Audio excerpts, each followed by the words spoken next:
38절에서 48절까지 우리 다 함께 읽겠습니다. 또 눈은 눈으로 이는 이로 갚으라 하였다는 것을 너희가 들었으나 나는 너희에게 이르노니 악한 자를 대적하지 말라. 누구든지 내 오른편뺨을 치거든 왼편도 돌려대며 또 너를 고발하여 속옷을 가지고자 하는 자에게는 겉옷까지도 가지게 하며 또 누구든지 너로 억지로 오리를 가게 하거든 그 사람과 심리를 동행하고 내게 구하는 자에게 주며 내게 꾸고자 하는 자에게 거절하지 말라. 또 내 이웃을 사랑하고 내 원수를 미워하라 하였다는 것을 너희가 들었으나 나는 너희에게 이르노니 너희 원수를 사랑하며 너희를 박해하는 자를 위하여 기도하라. 이같이 한즉 하늘에 계신 너희 아버지의 아들이 되리니 이는 하나님이 그 해를 악인과 선인에게 비추시며 비를 의로운 자와 불의한 자에게 내려 주심이라. 너희가 너희를 사랑하는 자를 사랑하면 무슨 상이 있으리요? 세리도 이같이 아니하느냐? 또 너희가 너희 형제에게만 무난하면 남보다 더하는 것이 무엇이냐? 이방인들도 이같이 하지. 그러므로 하늘에 계신 너희 아버지의 온전하신가 같이 너희도 온전하라. 아멘. 목회를 하면서 제일 부담스러운 성경 구절 가운데 하나가 오늘 본문 중에 한 절입니다. 그래서 늘 사실은 조심스럽기도 하고 때로는 그 권면을 하면서도 이렇게 뒤에서는 자꾸 이렇게 뒷덜미를 자꾸 이렇게 잡는 것 같은 느낌을 받을 때가 있습니다. 오늘 보면 42절에 보면 내게 구하는 자에게 주며 내게 꾸고자 하는 자에게 거절하지 말라라고 말씀을 하고 있어요. 그런데 이 교회에서는 교인들 사이에서 돈 거래, 돈 주고받는 일, 빌리고 빌려주는 일 하지 말라고, 또 더 나아가서 이제 교인들끼리 뭔가 이렇게 영업을 하는 물건을 사고 팔고 하는 일들을 하지 말라고 이야기를 하는데, 사실은 교회에서 뭐 선교회에서 이런 거 저런 거 팔고 이럴 때도 제가 이제 가끔은 그런 얘기를 해요. 하나 팔아서 100원, 200원 남는 거 팔지 말라고. 그렇게 열심히 해가지고 얼마 남냐고 그랬더니 10만 원, 20만 원 남는 거 하지 말라고. 임원들이 그냥 5만 원씩 내서 4명이 5만 원씩 내면 20만 원인데 그거 그냥 후원금 해서 하지 그 안에도 고생하지 말라고. 근데 이제 그게 꼭 이렇게 나누어서 먹을 만한 좋은 게 있든지, 그걸 이렇게 사주는 사람이 딴 데 가면 인터넷에 내가 직접 구매하면 저거 분명히 10,000원 주고 살 수 있는 거 뻔히 알면서도 이거 2만 원 주고 내가 사면서 10,000원은 저 선교회가 할 일이 있고 이런 목적을 위해 사는 거니까 그렇게 편안하게 이렇게 사줄 수 있는 사람들.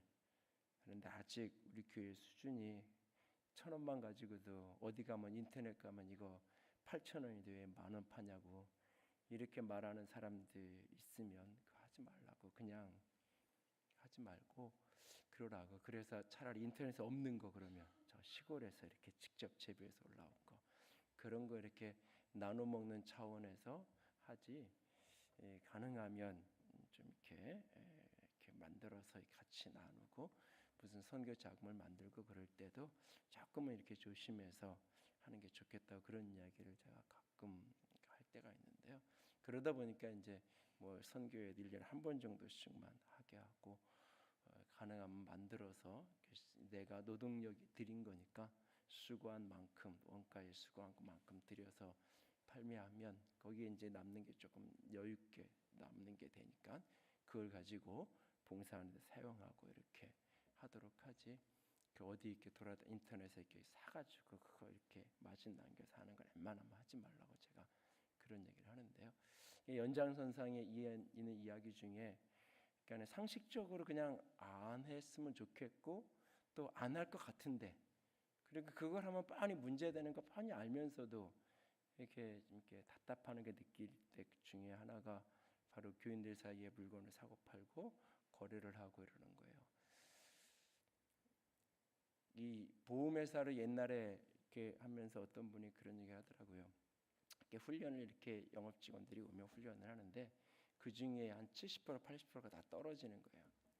그런데 이미 보험사에서는 그 사람들이 그 정도 떨어질 거 다 예측하고 있어요. 예측하는데도 왜 그렇게 하냐면 그 사람들이 한 3개월 동안 지인들에게, 가족들이나 주변에 아는 사람들에게 영업해 오는 거, 그걸 계산하고 그걸로 하고 나머지 그 사람들은 떨어지는 그 계산을 하는 거예요.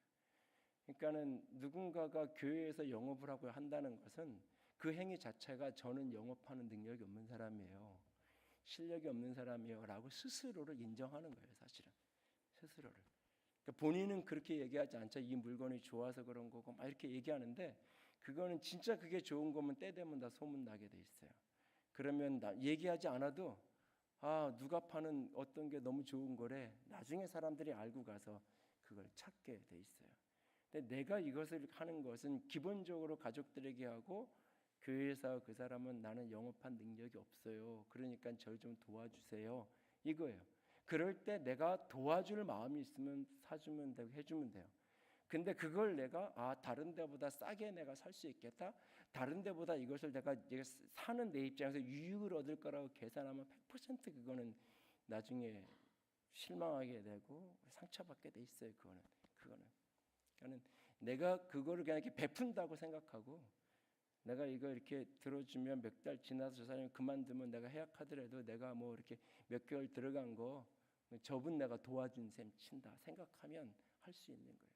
근데 그게 아니면 사실은 우리는 누구나 다 아는 사람 하니까 조금 더 사는 사람은 싸게 살 거라고 기대하고, 파는 사람은 조금 더 내가 저 사람이 알고 넉넉하게 사주겠지라고 다 자기중심적으로 계산을 하고 생각을 해요. 그래서 그 사이에 사실은 갈등이 벌어지고 어려운 일들이 벌어지는 경우가 굉장히 많아요. 그래서 늘 조심스러운 부분들이 있어서 조금 안 했으면 좋겠다고 얘기하는데도 가끔 이제 그런 이야기들이 이렇게 들려올 때면 사실은 돌아서서는 마음이 아파요.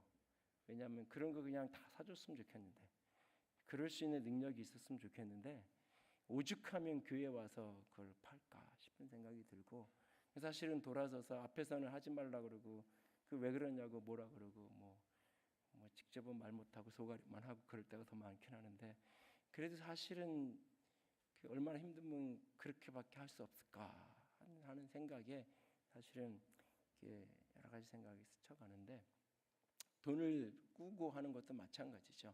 사실은 이것도 그 어디에도 돈 빌릴 데가 없는 거예요. 내가 그냥 사람한테, 아는 사람한테 빌려달라고 얘기하지 않고 그냥 내가 카드 좀 뺄 수 있고 그런 표 안 나게 할 수 있으면 다 그렇게 해서 써요. 근데 그런 방법이 없는 거죠. 방법이 없는 거예요. 다른 길이 없을 때 결국은 그렇게 하는 거예요. 그렇기 때문에 교회에서 내가 돈을 빌려줘서 누가 빌려주면 그거는 받을 가능성이 거의 없다 생각하면 맞아요. 그래서 그걸 받으면 너무너무나 고마운 거고 못 받으면 정상인 거고, 그럴 마음이 있으면 빌려주세요.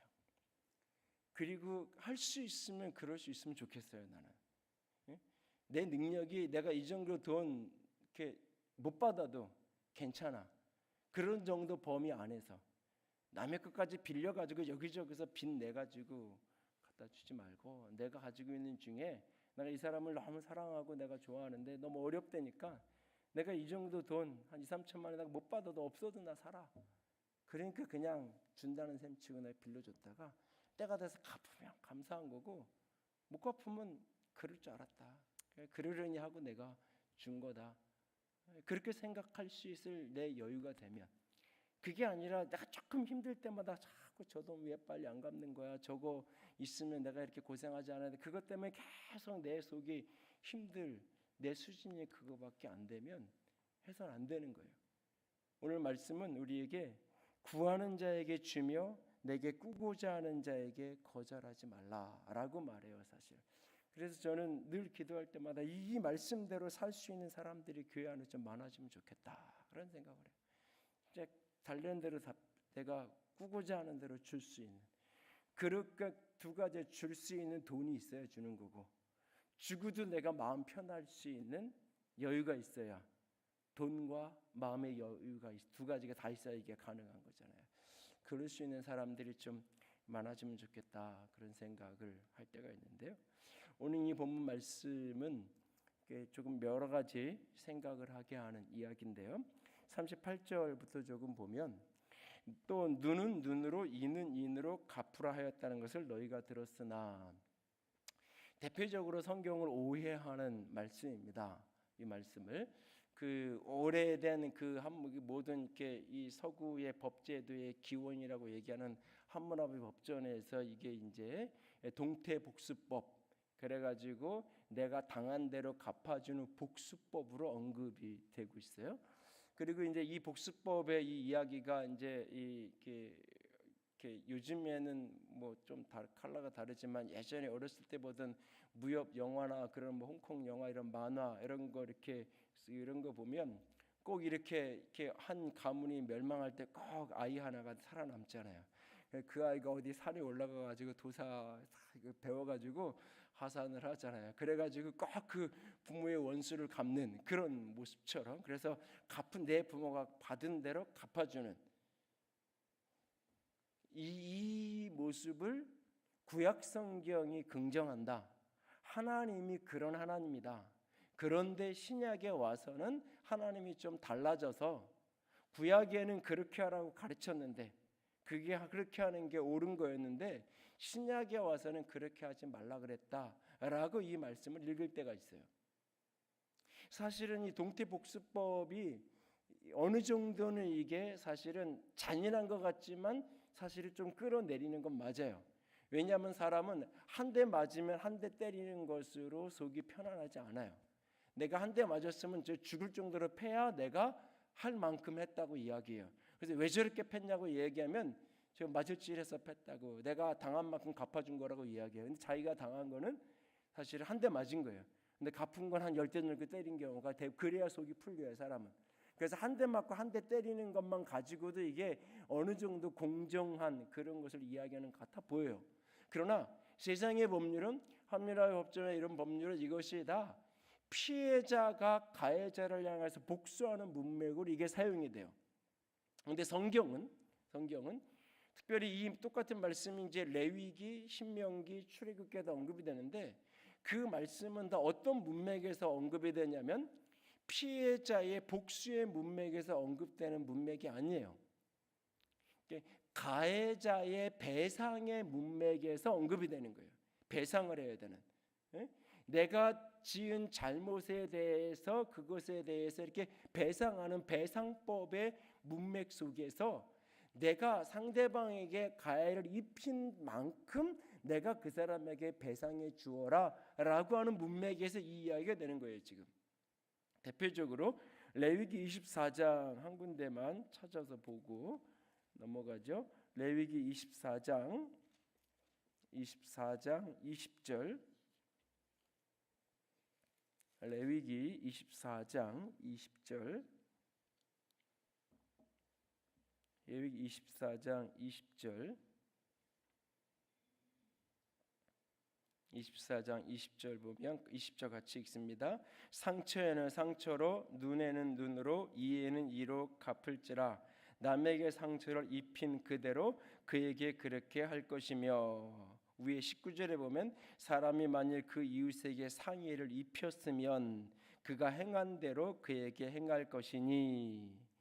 이 문맥이 지금 기본적으로 여러분 피해자가 복수에 대한 이야기를 하는 게 아니라 가해자가 자기가 상대방에게 상해를 입힌 만큼, 상처를 준 만큼 그만큼의 배상을 하라는 이야기를 하고 있는 거예요. 지금 우리가 이제 언제 기회 있으면 이제 그런 부분들을 나누려고 좀 준비를 좀 하고 있는데, 그리스도인들이 오해하고 있는 하나님에 대한 이미지, 이게 이제 직설적인 제목으로 출판된 책이 있는데 가짜 하나님 죽이기 뭐 이런 제목의 책이 있는데, 거기서 이제 힌트를 얻어서 이제 몇 가지 쭉 시리즈 설교를 준비를 하고 있는 게 있는데, 그리스도인들이 착각하고 있는, 잘못 알고 있는 하나님의 모습, 그 중에 대표적인 하나님의 모습 중에 하나님은 폭군이다, 하나님은 독재자다. 그러니까 하나님이 독재니까 교회도 목사가 독재하는 게 맞다라고 얘기하는. 하나님은 독재가 아니에요. 독재의 의미는 법과 원칙과 기준과 의에 상관없이 자기 마음대로 하는 게 독재예요. 법을 따라서 의의 원칙을 따라서 하는 것, 그건 독재라고 말하지 않아요. 독재라고 말하지 않아요. 우리 윈스턴 처칠이나 루즈벨트나 이런 어떤 사람 우리는 독재자라고 말하지 않아요. 시대를 구한 영웅이라고 말하죠. 우리가 법과 원칙을 따라서 위기를 만난 한 나라를 이렇게 위기를 전환시키 그런 탁월한 리더십이라고 이야기해요. 독재라고 말할 때 그래서 법도 필요 없고 원칙도 필요 없고 기준도 필요 없어요. 자기 마음대로 자기가 원하는 대로. 그래서 오늘은 이렇게 했다가 내일은 저렇게 하기도 하고 그게 독재예요. 하나님은 그런 분이 아니에요. 하나님은 특별히 그 하나님은 잔인한 복수를 긍정하시는 분이 아니에요. 자신이 잘못한 죄에 대한 대가를 지불하게 하시는 분이지 잔인한 복수를 요구하고 그것을 긍정하는, 그래서 피해자가 내가 당한 만큼 너에게 갚아줄 거야, 이게 구약의 하나님으로는 정당한 아니에요. 앞에서 제가 이 5장 23절을 이야기할 때도 이게 이 말씀을 피해자에 대한 거로 읽으면 안 된다는 이야기를 드렸어요. 이 말씀도 가해자에 대한 이야기였어요. 내가 원망 들을 만한 일이 생각나거든 가서 이거 그대로 너도 가서 내가 잘못한 거 해결하고 그 다음에 하나님께 와라고 얘기하고 있는 거예요. 누군가에게 원망 들을 만한 가해자의 이야기예요. 내가 누군가에게 상처를 주었어요. 그에게 갚아줄 때 내가 받은 대로 갚아준다는 이야기가 아니라 내가 준 만큼 갚아주라는, 내가 상대방에게 해를 끼친 만큼 내가 할 수 있는 한 배상을, 거기에 합당한 그 수준에 맞는 배상을 내가 그 사람에게 해줘야 된다라고 하는 배상법에 대한 이야기를 하고 있는 거예요. 하나님이 원래 말씀하실 의도는 이거예요. 근데 인간이 이것을 이제 이용하는 거죠. 피해자가 이것을 이용하는 거예요. 요구하는 거예요. 그렇게 당연히 마땅히 해야 된다라고 피해자가 그것을 요구하는, 가해자에게 책임을 지라고 하나님이 말씀하셨어요. 그것이 하나님의 법이에요. 그러나 피해자에게 하나님은 그것을 요구하라고 하지 않으시고 피해자에게는 그것을 놓으라고, 오히려 용서와 화해를 오히려 피해자에게는 우리에게 사실은 요구하고 있어요. 사실은 그래서 각각의 요구하는 측면이 다른 것을 보게 되는데, 어쨌든 예수님 시대에는, 예수님이 지금 이 말씀을 하는 이 시점에는 구약에서 원래 하나님이 말씀하셨던 레위기의 율법의 의도와는 다르게 그 시대의 사람들이 복수법으로 피해자가 복수하는 이 모습으로 사람들이 읽고 있는, 그렇게 이해하고 그 시대에 주님께서 말씀하세요. 악한 자를 대적하지 말아라. 악한 자를, 너를 해롭게 하는 그 악한 자를 대적하지 말아라 라고 하면서, 그러니까 다시 말해서 무슨 얘기냐면 상대방이 나에게 한 대로 갚아주지 말아라, 상대방의 한 짓대로 갚아주지 말아라, 그렇게 하지 말아라. 그리고 거기서 더 나아가서 더 능동적이고 적극적으로 그를 품으라고 이야기하면서 세 가지 비유를 이야기를 해요. 오른밤을 치거든 왼밤을 돌려대라고 이야기하고, 너를 고발해서 속옷을 가지려고 하거든 거저까지 주라고 이야기하고 있고, 너를 억지로 오리를 가게 하거든 십리를 동행하라 라고 이야기를 지금 예수님이 하고 세 가지 얘기를 하고 계세요. 마주 서 있어요. 오른밤을 맞으려면 왼손으로 치든지, 왼손으로 마주 선 사람이 내가 오른손을 대서 이렇게 치면 상대방으로 왼뺨을 맞게 되어 있는 거잖아요. 오른밤을 치면 왼밤을 갖다 들이다라고 얘기했어요. 오른밤을 맞으려면, 마주 서서 오른밤을 맞게 되려면 둘 중에 하나예요. 뒤에서 치든지, 뒤에서 내가 아무런 준비가 안 된 상태 뒤에서 이렇게 나를 치든지, 아니면 손등으로 나의 오른뺨을 손등으로 치든지, 아니면 이제 왼손으로 치면 되겠죠. 근데 당시의 유대 사회에서 왼손을 쓰는 것은 거의 이렇게 부정적인, 굉장히 심각한 핸디캡. 우리나라에서도 뭐 30-40년 전만 해도 왼손을 쓰면 안 된다고 그래서 적어도 글 쓰는 거 먹는 거는 왼손잡이여서 반드시 오른손으로 해야 된다고 어렸을 때 아이들을 아주 엄하게 야단치면서 가르치고 그랬잖아요. 왼손으로 하는 게 부정적인 그런 분위기였기 때문에 오른손으로 때려야 돼요. 때리면. 그러니까 이게 뒤에서 갑자기 때리든지 이렇게 치든지. 여러분 세게 뺨을 맞는 것보다 더 기분 나쁜 게 손등으로 맞는 거죠. 그런데 거기에다가 그 반대편까지 뺨까지 갖다 대라라고 이야기하고 있어요. 그냥 단순히 아픈 정도가 아니라 나도 모르게 뒤에서 갑자기 와서 벼락같이 나를 때렸든지 아니면 나를 완전히 자존심을 무시하며 나를 그렇게 손등으로 쳤든지 그에게 반대편 뺨을 왼뺨을 갖다 내라고 이야기하고 있어요. 속옷을 달라고 하면 겉옷을까지 내주라고 이야기하고 있어요. 여기에 속옷, 겉옷 이 개념은 뭐 이 속옷 그러니까 우리식으로 그러니까 요즘식으로 그냥 바꿔서 얘기한다면 그냥 이렇게 이 셔츠하고 이 코트하고 뭐 이 정도 개념일 수 있어요. 그리고 유대인들에게 겉옷은 지난번에도 앞에 이야기 드리면서 설명을 드린 적이 있어요. 겉옷이라는 것은 이거는 입는다라는 개념인 동시에 덮는다라는 개념이에요, 이게. 그래서 겉옷은 낮에는 입고 다니면서 이렇게 햇빛을 가리지만 밤에는 이게 덮고 자야 되는 이게 이불 역할을 하는 거예요. 그래서 누군가의 겉옷을 담보물로 잡아서 전당 잡았다 할지라도 그것을 반드시 돌려주게끔. 그래서 돌려준 사람 왜 그 사람이 그걸 덮고 자야 되기 때문에 그런 상황이에요. 그러니까는 속옷은 없어도 살아요. 근데 겉옷은 없으면 그날 저녁에 얼어 죽을 수 있어요. 그러니까 낮과 일교차가 심한 이 기후 속에서 겉옷은 거의 생명과 같은 거예요. 그러니까 이게 무슨 얘기냐면 조금 낮은 수준을 요구한 거예요. 조금 없어도 되는 걸 나한테 고발해서 뺏어갈 이거는 없어도 되는 뺏겨도 되는 거예요. 이거는 뺏기면 안 되는 거예요. 고발해서 뺏어가는 상황이잖아요. 이 장면이 지금 40절에 너를 고발하여 속옷을 고발해서 내 걸 뺏어가려고 그러는데 이것 정도는 내가 줘버려도 내가 그냥 살 수 있는 그게 속옷.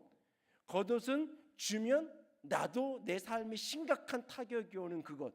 그런데 줘도 될 만한 것 고발해서 뺏어가려고 하는 사람에게 그것뿐만 아니라 겉옷까지 내어주라고 이야기하고 있어요. 더 나아가서 오리를 억지로 가게 하거든 심리를 동행하라. 로마의 식민지 사회 속에서 로마 시민권자는 그 식민지의 사람들을 누구나 그 사람들에게 짐을 주어서 노동을 시킬 수 있었어요. 그 길이가 오리 1.5km에서 2km가 안 되는 정도의 거리. 이 거리를 누구에게든지 로마 시민권을 가진 사람이 일을 하다가 무거운 짐을 가는데 옆에 식민지 사람이 유대 사람이 지나가면 그 사람이 무슨 일을 하든지 상관없이 그 사람 불러다가 짐을 지고 데리고 갈 수 있어요. 우리까지는 합법적으로 그 사람은 그걸 순종을 해야 돼요. 식민지 사람이. 그러니까 내가 오리를 가자고 얘기하는 거예요. 그러니까는 일본 사람이 그렇게 오리를 가자고 너무너무나 싫은 자존심 상하고 힘든 식민지의 그 지배민이 나를 일을 시키는 거예요. 그런데 그것을 그 사람이 오리 가자 그랬는데 심리까지 가주는 그 2배까지 1.5km, 2km 가자는 3, 4km까지 그걸 들고 가는. 그러니까 이 분위기가 그냥 한 대 맞았으니까 뭐 반대로 이런 게 아니라 이게 깊은 내면의 정서적인 자존심이 건드려져 있는. 그러니까 사람들이 아무것도 아닌 문제로 다투고 싸우고 힘들어하는데 그 이후에 핵심에 들어가면 결국 자존심 문제가 걸려요. 이 자존심이라는 게 손상되었다 이게 걸리니까 내가 맞은 게 아파서 화가 나는 게 아니라 그 사람이 한 짓이 그럴 수도 있는 거고 다 그럴 수도 다 나도 그럴 때 때로는 그렇게 하기도 하고 근데 이 속에서 자존심이 건드려지면서 내가 무시당했다라고 느끼는 순간 이게 감당이 안 되는 상황으로 확대되는 거예요. 복수하고 싶고 갚아주고 싶고 겉으로는 괜찮다고 얘기하면서 속으로는 어디 한번 너도 두고 봐라. 언젠간 기회 되면 내가 한 번은 내가 밟아줄 거라고 생각하는 게 사람들의 모습이잖아요. 지금은 내가 힘이 없으니까 당신보다 밑에니까 뭐 내가 돈이 부족하니까 어쩔 수 없이 하지만 언젠가는 내가 근데 그 자존심이 짓밟혀지는 그 순간 거기서 한 차원 더 나가라는 이야기를 우리에게 하고 있는 거예요. 그런 문맥 속에서 사실은 42절 내게 구하는 자에게 주며 내게 꾸고자 하는 자에게 거절하지 말라. 그러니까 이 문맥으로 이렇게 보면 여기 지금 빌리러 온 사람이 어떤 사람이에요? 나한테 못된 짓 하던 사람, 예전에 나 위에 있다고 나한테 권세 부르던 사람, 예전에 나 이렇게 함부로 괄시하 그러던 사람, 근데 어떻게 살다 보니까 전세가 뒤집혔어. 어떻게 살다 보니까 내가 조금 더 여유롭게 생겼어. 어떻게 살다 보니까 내가 이 사람에게 오다를 줘야 되는 입장이 내가 됐어. 맨날 가서 뭘 좀 이렇게 오다 따오던 그런 어떤 의뢰 위치에 있었는데, 어느 날 그때마다 늘 나를 힘들게 하던 사람이었는데, 어느 날 어떻게 살다 보니까 내가 갑의 위치가 돼서 내가 그 사람이 와서 나한테 부탁을 하는 그런 상황이 됐어. 이런 상황, 완전히 이 자존심 한번 짓밟고 복수해지기 딱 좋은 상황이잖아요. 악하게 내가 그 사람을 짓밟아야 되는 게 아니잖아요. 정당한 요구 거절하면 돼. 나 빌려줄 수 없어. 돈 없어. 빌려줄 거 없어. 빌려주기 싫어. 빌려주지 않는 게 악한 거 아니잖아요. 내가 너 싫어서 너한테 나 안 빌려줄 거야 라고 말하는 거야. 그러니까 능동적으로 적극적으로 그 사람 가서 때리고 뭐 이렇게 안 갚으면 이런 모습이 아니잖아요. 겉보기에는 나는 합당한 이유를 대서 뭐가 없다고 얘기하든지 뭐 합당한 이유를 대서 거절할 수 있잖아요. 그리고는 돌아서서 너 한번 고생해봐라. 그러니까 그런 문맥 속에서 지금 이 꾸어주고 하는 이 거절하지 말라는 이 이야기가 같이 나오는 거예요. 그러니까 위에 39절에 악한 자를 대적하지 말라라는 이야기와 연결이 되면서 내게 꾸고자 하는 자를 거절하지 말아라 라고 이야기하고 있는 거예요. 참 이 말씀이 우리를 부담스럽게 하죠. 부담스럽게 하죠. 그런데 더 부담스럽게 하는 이야기는 뒤에 내려가면서 나와요. 44절에 나는 원수를 사랑하며 박해하는 자를 위해서 기도하라. 이것까지야 뭐 그런가 보다 할 수 있는데, 머뭇거리는 사람들에게 말씀하세요. 46절에 너희가 너희를 사랑하는 자를 사랑하면 무슨 상이 있겠느냐? 세리도 이같이 아니하느냐? 너희가 너희 형제에게만 무난하면 남보다 더한 것이 무엇이냐? 이방인들도 이같이 아니하느냐? 형제에게 무난하면 남보다 더한 게 뭐가 있느냐? 너희를 사랑하는 자를 사랑한다면 거기에 무슨 상이 있겠느냐? 우리에게 반문하고 있어요. 그러니까 사랑할 만한 사람을 사랑하라는 게 아니라 오히려 그렇지 못한 사람들, 나에게 상처를 내고 아픔을 주고 고통을 가져다 주었던 사람들을 오히려 우리가 능동적으로 사랑하라고 우리에게 말하고 있어요. 사실은 이게 참 우리를 힘들게 하고 어렵게 하는 거죠. 그러니까 이 말씀이 그러니까 자신의 노력으로 할 수 있는 이야기가 아니에요. 인간의 자기 의로 해갈 수 있는 게 아니에요. 인간적인 선한 마음, 인간적인 선한 동기, 그것으로 감당할 수 있는 어떤 차원의 선행을 우리에게 말하고 있는 게 아니에요. 오직 하나님께서 내게 주신 그 은혜가 아니면, 내가 하나님께로부터 사랑받는 자요, 하나님께로부터 은혜 받은 자라는 그 은혜가 나를 충만하게 덮지 않으면, 충만하게 나를 채우지 않으면 이룰 수 없는, 감당할 수 없는 말씀이 바로 이 말씀이에요. 사실은 내 노력과 내 의지로 나는 선하게 살 거야, 내가 착하게 살아야지, 도와주며 살아야지, 열심히 벌어서 내가 사랑하는 사람들 도와주고, 선한 사람들 도와주고, 어려운 사람들 도와주고, 그리스도인에게 있어서 선한 삶이라는 게 그 차원을 이야기하는 게 아니에요. 믿지 않는 사람들도 할 수 있는 그 차원에서 한 걸음 더 나아간 그 삶을 이야기하는 거예요. 내게 때로는 상처를 내고, 내게 때로는 아픔을 주고, 내게 때로는 참 나의 마음을 어렵게 하고 힘들게 만들었던 그 사람이 인생의 위기를 만나고 어려움을 만났을 때, 나밖에 그 사람을 도울 수 있는 사람이 없을 때, 그 사람이 오죽하면 나한테 손을 내밀겠어요. 사실은 그 사람도 나한테 한 짓을 기억하니까, 그 사람도 나한테 자신이 과거에 했던 일 다 기억하고 있잖아요. 그러니까 다른 방법이 있다면 다른 사람한테 손을 내밀지, 나한테 와서 도와달라고, 나한테 와서 좀 꿔달라고, 내 형편 좀 봐달라고 이야기 안 한단 말이죠. 다른 데 있으면 다른 사람 도울 사람 있고 다른 사람에게 손 내밀 사람 있으면 다른 사람한테 하죠 다. 근데 어디에도 방법이 없는 거예요. 방법이 없으니까 결국 내가 저 사람에게 옛날에 한 짓이 있고 내가 저 사람에게 악한 자가 나도 누구보다 잘 알지만 방법이 없으니까 마지막 방편으로 자존심이 그 체면이고 다 꺾고 나한테 와서 도움을 요구하는 거죠. 사실은 도움을 요구하는 거죠. 그때 우리는 잔인하게 그를 짓밟을 수 있어요. 잔인하게 그를 외면할 수 있어요. 그것이 세상의 법이에요.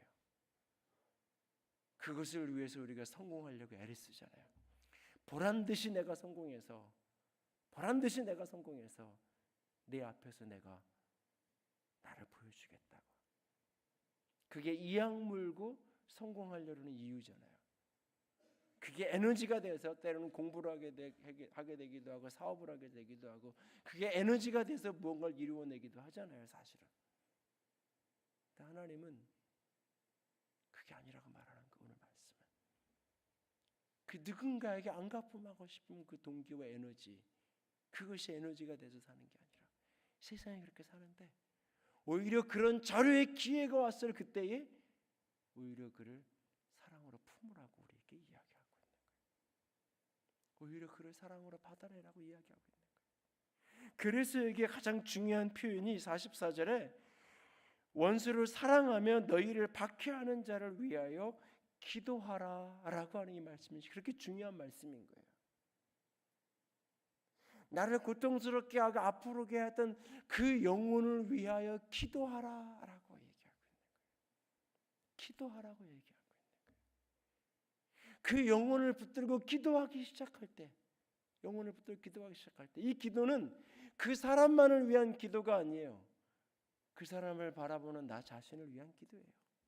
그 원수를 위해 나를 박해하는 자를 위해서 기도하라는 말씀은 내가 기도 열심히 해서 그 사람 잘 되게 해주라는 이야기가 아니에요. 어떤 의미에서 그 사람을 바라보는 나를 위한 기도예요. 사실은 그 사람을 상대하는 나를 위한 기도예요.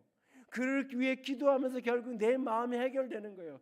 그를 향한 복수하고 싶은 마음, 그를 향한 안갚음하고 싶은 마음, 온통 우리 속에 있는 며칠 전에 영상으로 강의 하나 듣는데 우리 사회를 진단하면서 우리 사회를 가리켜서 울분 사회, 온통 울분으로 가득 분노가 가득 차 있는. 그래서 누군가 한 사람이 이렇게 울분을 딱 자극한 어떤 일만 벌어지면 이 분노를 자극한 어떤 행동만 딱 벌어지면 물불 안 가리고 어떤 사람이든지 상관없이 아주 잔인하게 그 사람을 복수하려고 하는 그런 어떤 이 누군가로부터 끊임없이 특별히 이게 공정하지 못하고 이게 약자에 대한 배려와 존중이 없는 동정심이 사라져버리고 공정함이 사라져버린 이 어떤 사회 구조 속에서 계속해서 삶을 살아가다 보니까 이 내면 속에 모두가 다 이렇게 막연하게 나는 다 피해를 보는, 모두가 다 나는 피해자, 억울한 피해자라는 어떤 정서가 팽배하게 되면서 끊임없이 누군가가 조금이라도 불공정한 방법으로 무엇인가 성공을 이루고 성취를 이루었다라고 여기는 사건만 벌어지면 못 견디는 거죠. 앞뒤 문맥 상관없이 전후 사정을 살필 수 있는 약간의 여백도 상관없이 바로 그냥 난도질을 해대는, 나중에 보면 그게 사실이 아니었고 뭐 이런 일들이 밝혀지는 일이 비일비재한 그런 상황들. 그러니까 오늘 우리가 삶을 살아가면서 우리의 내면 속에 내가 억울하고 내가 힘들고 누군가에 끝까지 짓밟혀서 누군가가 나를 끊임없이 이렇게 무시하고 짓밟고 뒤에 와서 갑자기 날 때리고 가고 내가 식민지 치하의 사람이라는 이유 때문에 나는 별로 하고 싶지 않은데 나는 분명히 내가 지금 해야 될 일이 있는데 억울해가 내가 붙들려가 가지고 억울하게 가서 일을 해야 되고 어쩔 수 없이 그렇게 해야 되고 이런 상황들이 벌어질 때 그런 인생 속에서 수많은 그런 사건 속에서 억울함이 끊임없이 쌓였다가 지금은 내가 갚을 수 있는 힘이 없는데 어느 날 내가 힘만 생기면 어느 날 내가 능력만 생기면 두고 보자. 이게 온통 우리를 지배하는 에너지가 되고 되고 있는 사회 속에 우리가 살아가는 이 모습 속에서 기도하라. 그 원수를 위해 나를 박해하는 자로 해서 기도하라는 이야기는 그를 위한 기도가 결국 나를 위한 기도예요. 그를 바라보는 내 시선을 위해 기도하는 거예요. 그를 향한 내 마음을 굽고 기도하는 거예요. 내 마음에 있는 울분과 내 마음에 있는 분노와 내 마음에 있는 그 모든 것들을 하나님께 쏟아내는 거예요. 특별히 한국인들이 갖고 있는 독특한 정서 가운데 하나는 피해자가 갖는 자학적인 자기 태도예요. 자학적인. 세월호의 그 사건으로 아이들이 죽었어요. 근데 부모가 한결같이 다 자학을 해요. 자기 자신이. 내가 이 모자라서 내가 부자였으면 강남에 살았으면 이 수학여행을 가도 배 타고 안 가고 비행기 타고 갔을 건데 이런 식의 자학. 그때 아이가 전화 와서 내가 선생님 말 잘 들으라고 이야기하지 않고 내가 빨리 그대로 바로 배 밖으로 뛰어나오라 그랬으면 내가 살았을 텐데. 가습기 메이트 이런 사건 이 속에서도 내가 그 가습기를 틀어놔가지고 우리 아버지가 막 잘못은 다 딴 사람들이 했는데 독특한 정서가 다 내가 이걸 이렇게 짊어져요. 그러면서 이게 결국 극단적으로 어느 순간에 자기의 깊은 좌절감과 슬픔 속에서 자기 인생을 망가뜨리든지 아니면 상대방에 대한 분노로 아주 잔인한 복수의 모습으로 이게 이렇게 표출되어져요. 근데 복수할 힘도 없고 능력도 없고 약간 자기를 죽이는. 하나님 앞에 기도하라는 이야기는 기도 속에서 이게 풀어져야 된다는 거예요. 기도 속에서 이게 풀어져야 이게 순종이 가능한 거예요. 이게 풀어져서 과거에 그 사람이 나를 너무너무 아프게 했어요. 근데 오늘 그 상처가 내게 다 아물어져서 그 사람이 나를 아물게 하는 게 아니에요. 그 사람의 행동에 상관없이 내가 하나님의 은혜로 이게 다 아물어져서 그 사람을 봐도 내가 분노가 올라오지 않고 내가 이게 다스려질 때 내가 오늘도 넉넉하게 내가 그를 향하여 뭔가를 할 수 있는 거예요. 내가 가진 게 있을 때 내가 성공해서 부를 가졌을 때 넉넉해졌을 때 내가 넉넉한 마음으로 내가 나눠줄 수 있는 거예요. 못 받으면 어쩔 수 없는 거고 내가 받으면 오히려 고마운 거고 그런 넉넉한 마음으로 내가 나눌 수 있는 거예요. 내가 그만큼 이 내면이 충만해졌을 때 그게 안 됐을 때는 아직 안 돼요. 그래서 때로는 가해자를 피해야 될 때도 있고 일정한 기간은 얼굴을 좀 보지 말고 멀리 떨어져 있을 때도 있고 아직 내게 이 속에 해결이 안 되니까. 그래서 하나님 앞에 가서 기도함으로 내가 이게 해결이 돼야 돼요. 그리고 나야 그 하나님의 은혜가 나를 덧입혀져 이게 가능한 거예요. 내 하나님이 온전한 것처럼 너희도 온전하라고 말씀하셨는데 하나님의 온전함이 내게 덧입혀져야 이게 가능한 거예요. 이게 가능한 거예요.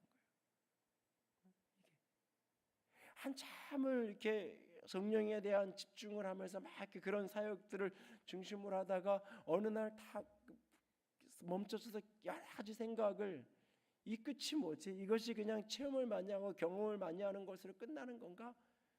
그러면서 하나님이 오래전부터 부딪히게 하셨던 이 품성 사역에 대한 것들이 어린이집을 중심으로 하던 그 일들이 제 눈에 새로 들어오기 시작했어요.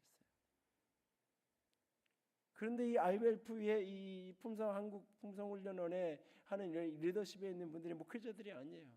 다 그냥 개평신도 집사들이 자기 일하면서 사실은 자원봉사식으로 번역도 하고 때로는 통역도 하고 그걸 나름대로 이렇게 훈련을 해가요. 그래서 한국에서 이 단체가 막 일어나서 이렇게 어떤 큰 단체로 뭐 활성화되지가 않아요. 달력 같은 걸 하나 해도 그래서 뭐 이렇게 하면은 뭐 이렇게 연락 오는데 몇 주가 걸리기도 하고 행정도 굉장히 늦고 뭐 전임으로 풀타임으로 급여 받으면서 하는 사람도 제대로 없고 그러니까. 근데 그분들이 나누어서 언제 모이는 몇 번의 모임을 보면서 느끼는 거 하나가 뭐냐면 품성이 잘못 적용되면 이것이 굉장한 율법주의가 돼요. 특별히 유치원이나 이런 데 잘못 들어가면 이게 굉장한 율법주의가 돼요. 아이들에게 경청하라 그랬잖아, 순종하라 그랬잖아, 감사하라 그랬잖아.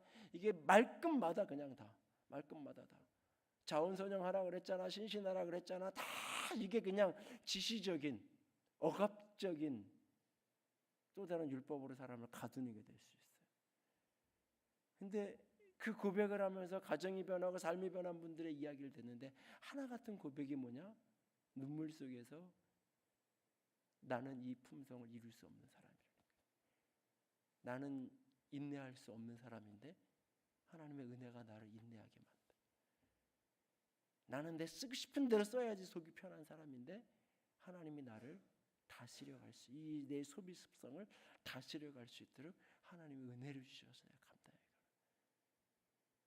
결국 하나님의 성령이 내게 부어져야 하나님의 온전하심이 하나님 안에서 내가 만나지고 그것이 위로부터 부어져야 내가 이게 감당이 되는 거예요. 내가 이 삶을 살아가는 게 가능한 거예요. 오늘 산상수훈의 이런 이야기를 우리가 읽으면 그냥 좋은 말씀이다. 예수님 이런 얘기 하셨지. 나랑은 상관없어. 이렇게 할 수 있으면 좋겠다. 할 수 있는 사람이 있나? 어디를 봐도 없는 것 같은. 저 천국에 가면 가능하려나? 그냥 그런 말씀으로 읽고 저한테 던져놓으면 되는 말씀이 아니에요. 하나님은 우리에게 그와 같은 사람이 되기를 원하세요. 그래야 너희가 하나님의 아들이라 그렇게 일컬음 받을 거라고 이야기하고 있고, 너희가 만약에 사랑하는 자만 사랑하고 형제만 문안한다면 너희가 세리보다 낫고 이방이면 나은 게 뭐가 있느냐? 너희가 더한 게 뭐가 있느냐? 믿지 않는 사람과 네가 다른 게 무엇이 있느냐라고 굉장히 마음을 힘들게 만드는 이야기를 예수님이 하세요. 우리가 이 말씀을 이루어갈 수 있는 방법은 나를 가해하고 힘들게 하는 사람을 위해서 기도하는 거예요. 끊임없이 그 영혼을 위해서 기도하는 거예요. 그 기도 속에서 내 마음이 자유로워질 때, 그 부르짖음 속에서 내 영혼이 녹아져 내리기 시작할 때, 어느 날 내가 한 걸음 더 나아가서 불가능한 사랑을 감당하면서 내가 때로는 걸어갈 수 있는 게 가능해지는 거예요. 내 의지의 결단이 아니라, 내 각오의 고백이 아니라 하나님이신 은혜로, 하나님이신 사랑으로 오늘도 그렇게 걸어갈 수 있는 저와 여러분이 될 수 있기를 원합니다. 오늘도 우리의 삶 속에 불가능한 명령들을 앞에 놓고서 내 이 인간의 자존심으로는 도저히 감당해낼 수 없는 그 문제를 직면할 때마다 하나님 앞에 엎드려 기도할 수 있기를 원합니다. 그리고 하나님의 은혜가 우리 가운데 부어질 수 있기를 원합니다. 누군가가 그런 얘기를 했죠. 예수는 내가 믿는데 은혜는 남편이 다 받는 것 같다고. 예수는 내가 믿는데 은혜는 우리 사장이 다 받는 것 같다고. 내가 이렇게까지 열심히 일 안 해도 되는데 내가 하나님께 은혜 받아서 내가 열심히 보든지 보지 않든지 내가 정직하게 이렇게 일하니까 사장이 다 덕보는 거와 은혜 받는 것 같다고. 근데 그게 바로 그리스도인의 삶이에요. 그것이 바로 그리스도인의 축복이에요. 그 모습을 하나님이 보시고 하나님이 갚으시는 거예요. 하나님이 보시고 하나님이 채우시는 거예요. 세상에 그 누가 보고 그걸 채우는 게 아니라, 세상에 어떤 사람이 보고 그걸 갚아주는 것이 아니라 하나님이 보고 하나님이 채우시는 거예요. 그것이 우리의 하나님이에요. 그래서 이제 5장, 6장으로 넘어가면 은밀한 중에 보시는 하나님에 대한 이야기 속에서 구제와 기도와 금식에 대한 이야기를 6장 이야기에 넘어가는 거예요. 하나님이 갚아주실 거예요. 오늘도 내 자존심이 짓밟혀지고, 오늘도 누군가가 내 체면을 구겨놓고, 오늘도 내 마음을, 내가 뺨을 맞아서 힘든 것보다 내 마음에 난 상처가 더 참기 어렵고 견디기 어려운 1.5kg 그 짐 들고 가는 거 무엇고 어렵겠어요. 맘먹고 하면 하는 거지. 근데 그 속에 내가 식민지취하고 내가 약한 자고, 그래서 어쩔 수 없이 짓밟혀야 되는 그 고통, 그래서 치밀어 오는 분노는 너 두고 보자 할 수밖에 없는 그 마음이 내면에서 밀려올 때 그 마음을 붙들고 십자가 앞에 엎드릴 수 있기를 원합니다. 하나님의 은혜가 우리의 마음과 우리의 영혼을 덮어서 악을 악으로 갚는 것이 아니라 악을 선으로 갚는, 선으로 악을 이기는 은혜가 우리 가운데 부어질 수 있기를, 그렇게 주님 손에 붙들려질 수 있는 저와 여러분의 우리 모두가 될 수 있기를 주님의 이름으로 부탁을 드립니다. 기도합시다. 오늘 말씀을 붙들고 함께 기도하기 원합니다. 여러분의 다양한 삶의 관계를 위해서 오늘 기도하기 원합니다. 특별히 오늘 여러분을 아프게 하고 고통스럽게 하고 내 자존심을 내 마음을 어렵게 했던 바로 그 사람, 오늘 그 친구, 그 형제, 그 이웃, 그 사람은 대부분 저 먼 데 있는 사람이 아니라 가까운 데 있는 사람일 수 있을 겁니다.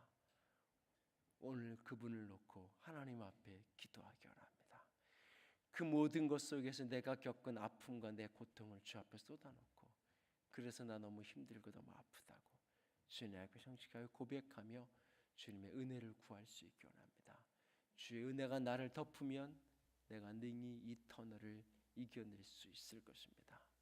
그 은혜가 나를 덮는 날까지 십자가 앞에 머물기로 작정하고 주의 은혜를 구하며 나아갈 수 있기 원합니다. 같이 기도합니다.